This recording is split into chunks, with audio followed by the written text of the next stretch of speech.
Ozymandias.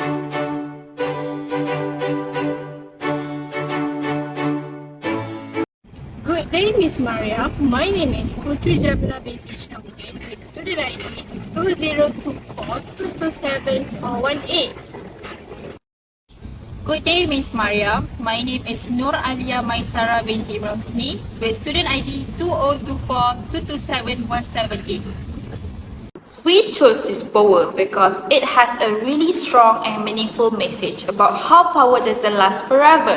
Even though Ozymandias was once a great king, in the end nothing remains, which make it very impactful. We also like how the poem used irony and contrast, especially between his pride and the reality of the ruined statue. It makes the poem more interesting and easy to understand. Overall, we chose this poem because it's simple, but it makes us think deeply about the pride, power, and how everything changes over time.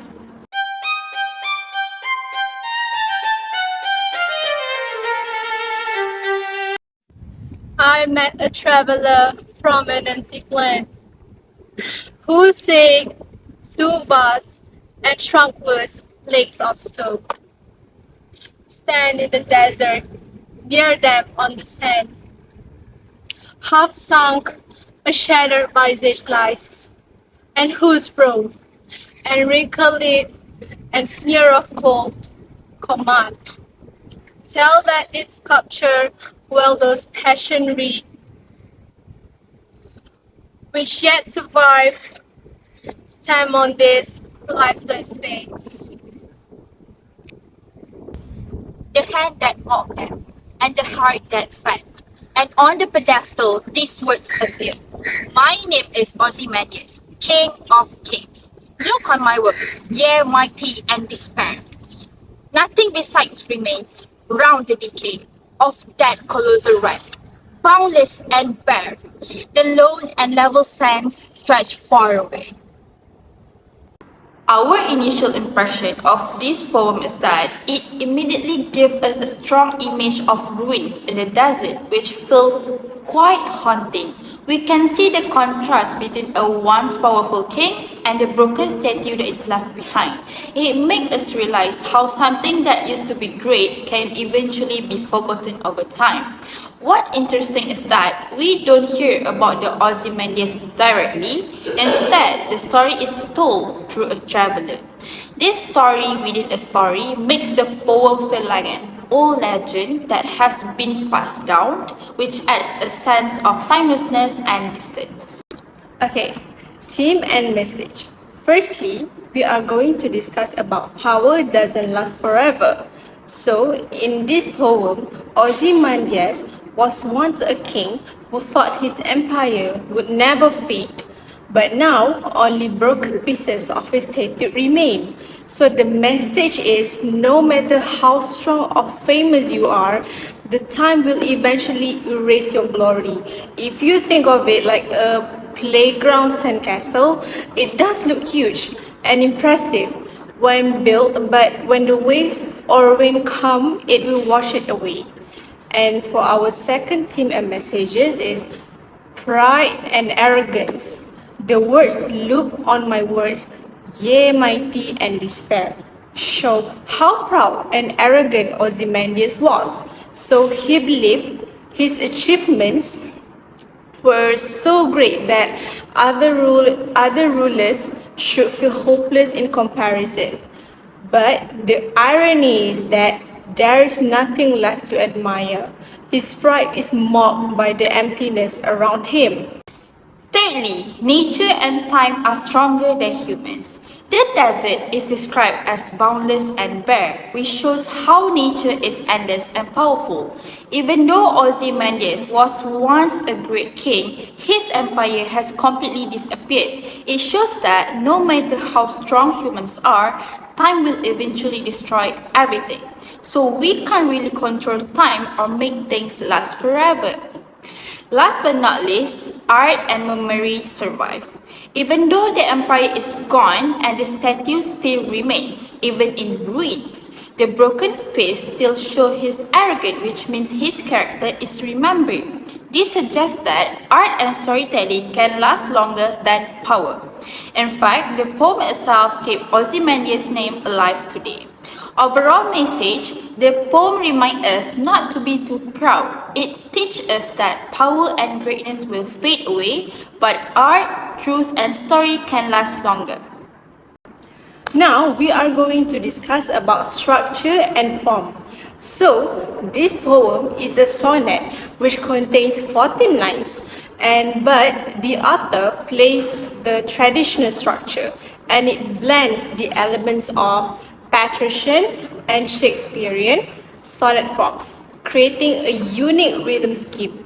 The poem is presented as a story within a story where Shelley's speaker recounts what a traveler described. So this distancing adds to the sense of timelessness. As for the volta or shift, it occurs as the inscription where Ozymandias' proud words clash with the surrounding emptiness. For the language of the poem, in Ozymandias, Percy Bysshe Shelley uses a strong and powerful language to show the king's personality. Words like sneer, cold command, and despair suggest that Ozymandias is arrogant, proud, and cruel. These words help us feel a sense of dislike towards him, as he is shown as a harsh and controlling ruler. The line, "Look on my works, ye mighty, and despair," is very ironic.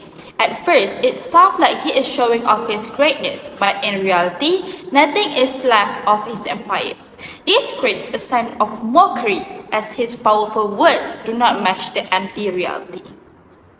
Okay, moving on to the imagery. The imagery appeals mainly to the sense of sight, as we can clearly visualize the two vast and trunkless legs of stone and the shattered visage half sunk in the sand.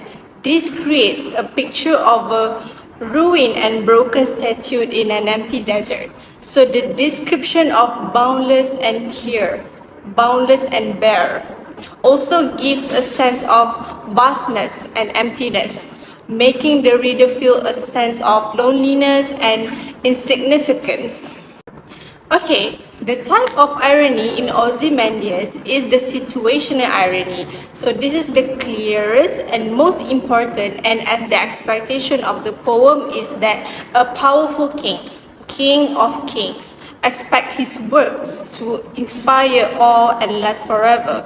However, in reality, his statue is broken and nothing remains except empty desert. So the line, "Look on my works, ye mighty, and despair," is ironic because there are no works left to look at, and the fits as an unexpected contrast between expectation and reality.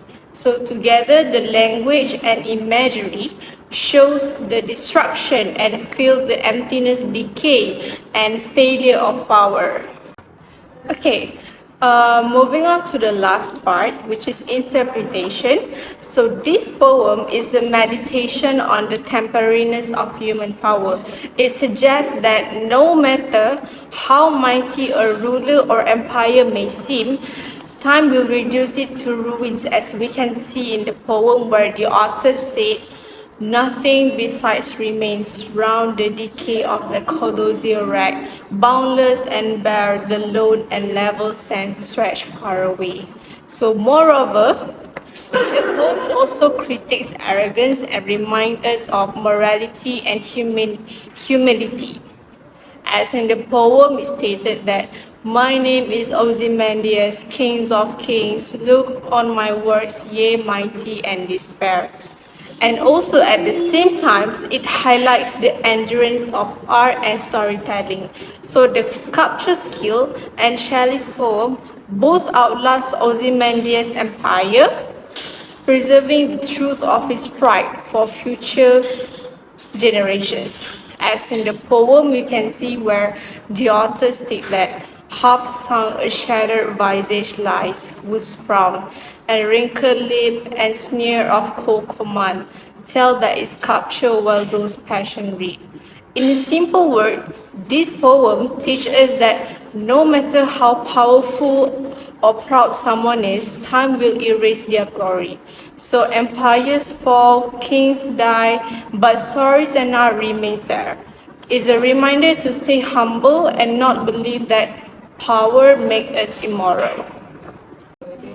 That's all from us. Thank you.